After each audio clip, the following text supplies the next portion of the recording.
Hi friends, this is Nivita. இந்த வீடியோட 11th standard chemistry page number 6 physical and chemical equilibrium lessonல இருக்கிற relation between KP and KC அப்படிங்கிற topic தான் பார்க்க போகிறோம். ஏற்கனவே நம்ம லாஸ்ட் வீடியோவில் வந்து கேபியும் கேசி வந்து ஒரு ஈக்குலிபிரியம் கான்ஸ்டன்ட் அப்படிங்கிறதுன்னு பார்த்துருக்கோம். ஸோ இந்த இடத்துல வந்து கேசி அப்படிங்கிறது வந்து உங்களுக்கு இந்த மாதிரி எழுதுவாங்க, like concentration of C power L, concentration of D power M divided by concentration of A power X, concentration of B power Y. That is இது எல்லாமே என்ன அப்படின்னா உங்களுக்கு வந்து மோலார் கான்சன்ட்ரேஷன் படி வந்துச்சு அப்படின்னு சொன்னால் நீங்கள் வந்து கேசி அப்படிங்கிறத யூஸ் பண்ணுவாங்க. ஓகேவா? அடுத்தது உங்களுக்கு வந்து பார்ஷியல் ப்ரெஷர் பேஸ் பண்ணி ஏதாவது ப்ராப்ளம் கொடுத்துருந்தாங்க அப்படின்னா அதுக்கு வந்து நம்ம யூஸ் பண்ணுற அந்த ஈக்குலிபிரியம் கான்ஸ்டன்ட் வந்து கேபி அப்படிங்கிறது, அதில் வந்து PC power L into PD power M divided by PA power X into PB power Y இந்த மாதிரி வரும். ஓகேவா? ஸோ இதில் வந்து முன்னாடியே பார்த்துருந்தோம் இந்த ரியாக்ஷன் வந்து ஏவும் பியும் வந்து ரியாக்டன்ட், சியும் டியும் வந்து ப்ராடக்ட் அப்படின்னு சொல்லிட்டு. ஸோ மேலே வந்து ப்ராடக்ட் வரும், அதுக்கு கீழே தான் வந்து உங்களுக்கு ரியாக்டன்ட் அப்படிங்கிறது வந்துருந்தது. ஸோ ப்ராடக்ட் அதுக்கு கீழே தான் ரியாக்டன்ட் அப்படிங்கிறது வந்துருந்தது. ஸோ இதுக்கு ரெண்டுத்துக்கு இடையில என்ன ரிலேஷன்ஷிப் இருக்குது? தட் இஸ் நான் என்ன ஃபார்ம் பண்ண போகிறேன் அப்படின்னா ஒரு ஈக்குவேஷனை ஃபார்ம் பண்ண போகிறேன். அந்த ஈக்குவேஷனில் இது ரெண்டும் வர மாதிரி இருக்கும். KP is equal to KC into RT power delta NG அப்படிங்கிறது இருக்குல்ல. ஸோ அதை வந்து ஃபார்ம் பண்ண போகிறேன். எப்படி அப்படிங்கிறத பார்த்திங்கன்னா முதல்ல நான் என்ன பண்ணிக்கிறேன்னா ஒரு ஜென்ரலான ஒரு ரியாக்ஷன் எடுத்துக்கிறேன். ஸோ இதில் ரியாக்டன்ட் அண்ட் ப்ராடக்ட் வந்து ஒரு ஐடியலான ஒரு கேஸ்ன்னு எடுத்துக்கிறேன். ஓகே, ஒரு ஐடியல் கேஸ்னால் என்ன அர்த்தம்? எனக்கு எந்த விதமான ஃபோர்ஸ் ஆஃப் அட்ராக்ஷனுமே இல்லாமல் இருக்குது அப்படின்னா அதுதான் ஐடியல் கேஸ் அப்படின்னு சொல்லுவாங்க. ஸோ ஃபஸ்ட்டு ரியாக்ஷன் வந்து XA plus YB reversible to LC plus MD அப்படிங்கிறது வரும். இதில் வந்து ஈக்குலிபிரியம் கான்ஸ்டன்ட்டு நம்ம கேசி அப்படின்னு எழுதும்போது கேசி ஈக்குவல் டு முதல்ல வந்து நம்ம என்ன பண்ணுவோம், concentration of the product divided by the concentration of the ரியாக்டன்ட்னு வரும்ல. ஸோ அப்போ என்ன ஆகும், கான்சன்ட்ரேஷன் ஆஃப் தி ப்ராடக்ட்னா C power L stoichiometric coefficient. So C power concentration of C power L. அடுத்தது கான்சன்ட்ரேஷனாலே நம்ம இந்த ப்ராக்கெட்குள்ளே தான் போடுவோம். அடுத்தது concentration of D power M. அடுத்தது வந்து ரியாக்டன்ட்டுக்கு வரலாம், concentration of A power x, concentration of B power ஒய்னு வரும். இதெல்லாமே என்னது கேசி அப்படிங்கிறது வந்துருக்கும். இதே நான் வந்து கேபிக்கு கன்வெர்ட் பண்ணும்போது உங்களுக்கு என்ன இருக்கும், partial pressure of C power L into partial pressure of D power M. Okay, இந்த இடத்துல partial pressure of A power X, partial pressure of B power Y அப்படிங்கிறது வந்திருக்கும். ஸோ இதுதான் என்னது எனக்கு கேபி அப்படிங்கிறது. இப்போ இது ஐடியல் கேஸ் தானே எடுத்திருக்கோம். அப்போ நம்ம இது ஐடியல் கேஸ் ஈக்குவேஷனை சப்ஸ்டியூட் பண்ணலாம்ல. ஐடியல் கேஸ் ஈக்குவேஷன் இது PV is equal to NRT அப்படிங்கிறது வரும். நான் என்ன செய்கிறேன் அப்படின்னா இந்த வியை மட்டும் இந்த சைடு கொண்டு வந்துடுறேன். அப்போ P is equal to NRT by வின்னு வந்திருக்கும். சரியா? இப்போது இந்த இடத்துல N பை வி அப்படிங்கிறது இருக்குல்ல, இந்த N பை வி அப்படிங்கிறது இருக்குல்ல, அது என்னென்னு சொல்லுவாங்கன்னா மோலார் கான்சன்ட்ரேஷன் அப்படின்னு சொல்லுவாங்க. ஏன்னா Nங்கிறது number of moles divided by வின்னு வரும்போது that is a molar concentration. அது என்னென்னு சொல்லுவாங்கன்னா ஆக்டிவ் மாஸ் அப்படின்னு சொல்லுவாங்க. ஓகேவா? அப்போ நான் என்ன பண்ணலாம் அப்படின்னா இந்த ப்ரெஷரை எப்படின்னு எழுதலாம், pressure is equal to active mass into ஆர்டின்னு எழுதலாமா? Pressure is equal to active mass into RT. ஓகேவா? ஸோ இந்த எக்ஸ்ப்ரெஷனை பேஸ் பண்ணி நான் என்ன பண்ணுறேன் அப்படின்னா பார்ஷியல் ப்ரெஷர் ஆஃப் த ரியாக்டன்ட்டையும் ப்ராடக்ட்டையும் நான் வந்து மாற்றி எழுத போகிறேன். ஓகே, இது வந்து ப்ரெஷர் ஈக்குவல் டுன்னு தானே இருக்குது. அப்போ நான் வந்து இந்த இடத்துல வந்து ப்ரெஷர் இந்த ஒவ்வொன்றையும் வந்து நான் பார்ஷியல் ப்ரெஷரில் தானே எழுதியிருக்கேன். அப்போ நான் அதை வந்து எப்போ சேஞ்ச் பண்ணலாம்ல. ஓகேவா? ஸோ அதனால் நான் வந்து அதை பேஸ் பண்ணி நான் சேஞ்ச் பண்ணிக்கிறேன். அப்போ ஃபஸ்ட்டு என்னவாக இருக்கும் அப்படின்னா அந்த பார்ஷியல் ப்ரெஷர் ஆஃப் ஏ அப்படிங்கிறது ஆக்டிவ் மாஸ்னால் என்னது, கான்சன்ட்ரேஷன் ஆஃப் ஏ. ஓகே, நார்மலாக இங்கே பார்த்துருக்கோம்ல இந்த ஆக்டிவ் மாஸ் அப்படிங்கிறது எதை பேஸ் பண்ணி இருக்கிறது, இந்த ஆக்டிவ் மாஸ் அப்படிங்கிறது இந்த மோலார் கான்சன்ட்ரேஷனை பேஸ் பண்ணி தான் இருக்குது. அதனால் அது என்ன பண்ணுறாங்கன்னா கான்சன்ட்ரேஷன் ஆஃப் ஏ எடுத்துக்கிறாங்க, அதுக்கப்புறம் இன்ட்டு ஆர்டின்னு எடுத்துக்கிறாங்க. இதில் வந்து உங்களுக்கு வந்து பார்ஷியல் ப்ரெஷர் ஆஃப் ஏங்கிறது மட்டும் இல்லை, உங்களுக்கு partial pressure of A power எக்ஸ்ன்னு வேறு இருக்குது. ஓகேவா? அதனால் இப்போ இந்த ப்ரெஷரில் வந்து நீங்கள் பவர் எக்ஸ்ன்னு கொண்டு வந்தீங்கன்னா இந்த ஆக்டிவ் மாஸ் பவர் எக்ஸ்ன்னு கொண்டு வரணும், ஆர்டி பவர் எக்ஸ்ன்னு கொண்டு வரணும். கரெக்டாக? ஸோ அப்போ அதே தான் கொண்டு வந்திருக்காங்க. இங்கே என்ன அப்படின்னா partial pressure of A power X, concentration of A power x into RT power எக்ஸ்ன்னு கொண்டு வந்திருக்காங்க. இதே மாதிரி தான் partial pressure of B power ஒய்னா B power y into RT power y. Okay, அதே மாதிரி partial pressure of C power எல்னா concentration of C power L, concentration of RT power L. அதே மாதிரி partial pressure of D power எம்னு இருந்ததுன்னா உங்களுக்கு concentration of D power M, RT power M. ஓகேவா? இது என்னென்னா இங்கே எக்ஸ் இருக்குன்னா இங்கே எக்ஸ் இருக்கணும். ஒய்னா இங்கே ஒய்னு இருக்கணும், எல்னா இங்கேயும் எல், இங்கே பவரில் எல், எம்னா இங்கே எம் இருக்கணும். மற்றபடி அந்த பார்ஷியல் ப்ரெஷர் ஆஃப் ஏ வந்து concentration of A into RT, partial pressure of PA concentration of B into RT அப்படிங்கிறத மட்டும் எழுதுகிறோம். ஓகேவா? இப்போ என்ன செய்ய போகிறோம் அப்படின்னு பார்த்தீங்கன்னா, இந்த பார்ஷியல் ப்ரெஷரோட வேல்யூஸ் எல்லாமே இருக்குல்ல, இதெல்லாம் போய் கொண்டு போய் சப்ஸ்டிடியூட் பண்ண போகிறோம். எதில் அப்படின்னா இந்த இடத்துல தானே அந்த பார்ஷியல் ப்ரெஷர் அந்த வேல்யூஸ் எல்லாமே இருக்குது. ஸோ அதில் கொண்டு போய் சப்ஸ்டிடியூட் பண்ணலாமா? ஸோ எனக்கு ஏற்கனவே எனக்கு என்ன தெரியும் அப்படின்னு பார்த்தீங்கன்னா, கேபியோட வேல்யூ அப்படின்னு சொல்லும்போது partial pressure of C power L into partial pressure of D power M divided by partial pressure of a power x into partial pressure of b power y அப்படிங்கிறது வருமா? இப்போ இந்த வேல்யூஸ் எல்லாமே கொண்டு போய் சப்ஸ்டிடியூட் பண்ணால் எனக்கு என்ன ஆகும்? Partial pressure of C power L அப்படிங்கிறது concentration of C into RT power L. அடுத்தது partial pressure of D power எம்ங்கிறது concentration of D power M into RT power M. அடுத்தது partial pressure of A power எக்ஸ்ன்றது இந்த மாதிரி வரும். So அதை நம்ம எழுதியாச்சு. Partial pressure of B power ஒய்ன்றது இந்த வேல்யூஸ். ஸோ அதை வந்து நம்ம ஜஸ்ட் என்ன பண்ணியிருக்கோம்? சப்ஸ்டிடியூட் பண்ணி மட்டும் எழுதியிருக்கோம். ஓகேவா? இப்போ இந்த இடத்துல கான்சன்ட்ரேஷனை மட்டும் நான் தனியாக கொண்டு வந்துடுறேன். Concentration of C power L, concentration of D power M, concentration of A power X, concentration of B power Y அப்படிங்கிறது வரும். இதில் ஆர்டி எல்லாமே காமனாக இருக்குல்ல. ஸோ இப்போ ஆர்டி பவர் எல் ப்ளஸ் எம்னு வரும். இந்த இடத்துல RT power X plus Y அப்படிங்கிறது வரும். சரியா? இப்போ நம்ம என்ன செய்யலாம் அப்படின்னா, இந்த 2 ஆர்டி இருக்குல்ல, அது ரெண்டுத்தையும் வந்து ஒன்றா கொண்டு வந்துடலாம். அப்போ என்ன பண்ணலாம்? இதை மேலே கொண்டு போகலாமா? இப்போ RT power L plus M minus of X plus ஒய்னு வரும். ஏன்னா கீழேருந்து மேலே போகும்போது உங்களுக்கு மைனஸ் அப்படிங்கிறது வரும். Minus of X plus Y அப்படிங்கிறது வரும். இப்போ நான் என்ன செய்ய போகிறேன் அப்படின்னா, நான் கம்பேர் பண்ண போகிறேன். எப்படி அப்படின்னா, இந்த இடத்துல இருக்கிற கேபின்னு போட்டுடுறேன். இது நம்ம ஏற்கனவே படிச்சிருக்கோம் தெரியுமா, கேசின்னு சொல்லிட்டு. ஸோ ஈக்குலிபிரியம் கான்ஸ்டன்ட் ஆஃப் கேசியோட வேல்யூ இதுதான் படிச்சிருக்கோம்ல. ஸோ அதுக்கு பதிலாக நான் என்ன பண்ணிக்கிறேன்னா, அதை வந்து கேசின்னு எழுதிக்கிறேன். அடுத்தது வந்து இங்கே என்ன இருக்குது? ஆர்டின்னு இருக்குது. ஸோ ஆர்டி அப்படியே எழுதிக்கிறேன். இந்த இடத்துல என்னென்னா, எனக்கு வந்து எல்எம் எக்ஸ்ஒய் இதெல்லாமே வந்து என்னென்னா நம்பர் ஆஃப் மோல்ஸ். கரெக்டாக? ஸோ அதில் வந்து என்ன ஆகுது அப்படின்னா சேஞ்சஸ் இருக்குது. லைக் இந்த ப்ராடக்டோட ஸ்டாய்ச்சியோமெட்ரிக் கோஎஃபிஷியன்ட் அந்த நம்பர் ஆஃப் மோல்ஸ் மைனஸ் ரியாக்டண்ட்டோட நம்பர் ஆஃப் மோல்ஸை வந்து மைனஸ் பண்ணுறாங்க. இந்த இடத்துல பார்த்திங்கன்னா where delta NG அப்படிங்கிறது difference between the sum of the number of moles of product. அதாவது இப்போ நமக்கு என்ன வந்தது?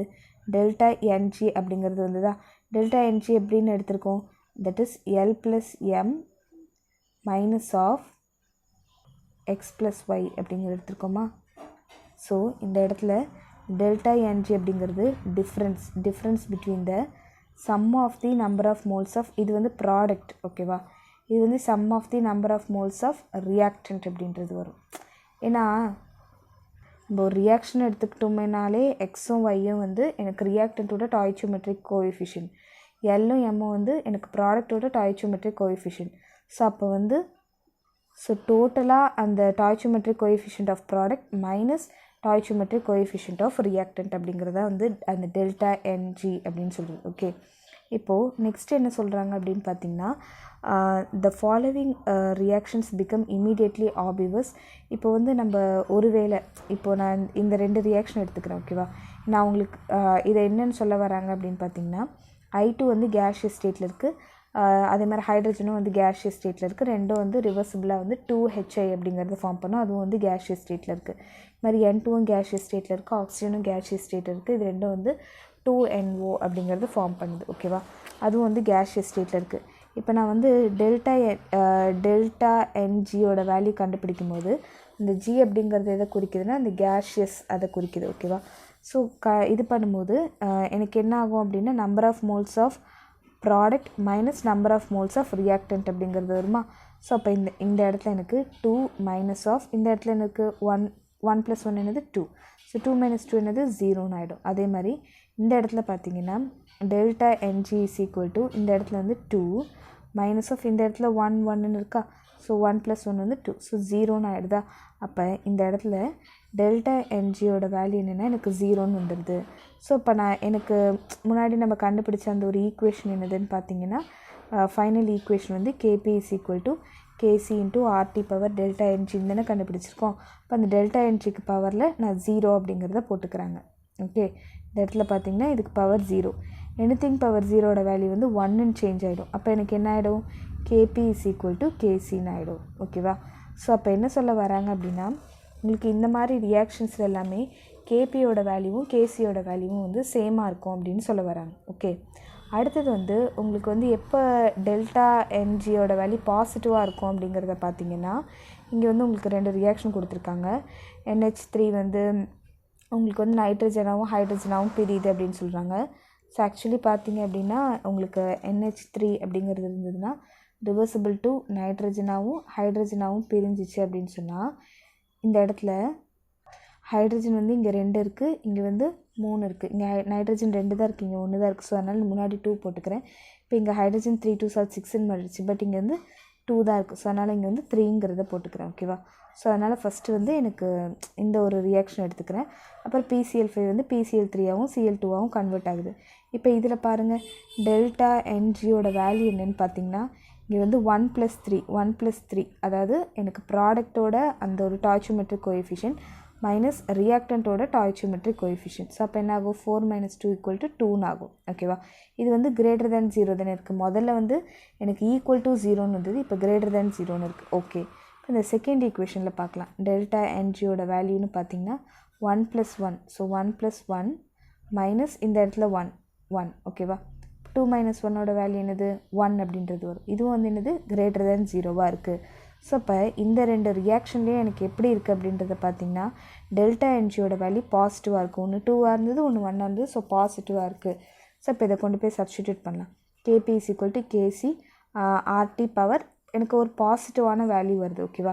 அப்போ இதில் கேசி பெருசா கேபி பெருசான்னு பார்க்கும்போது, இப்போது கேபிங்கிறது உங்களுக்கு என்னென்னா, கேசி கூட ஒரு ஆர்டி பவர் பாசிட்டிவும் சேர்ந்து வர்றது உங்களுக்கு கேபி. ஓகேவா? ஸோ அப்போ அதுதானே கிரேட்டராக இருக்கும். ஏன்னா கேபிங்கிறது இது கூட இதையும் மல்டிப்ளை பண்ணி வர்றது தான் வந்து கேபி.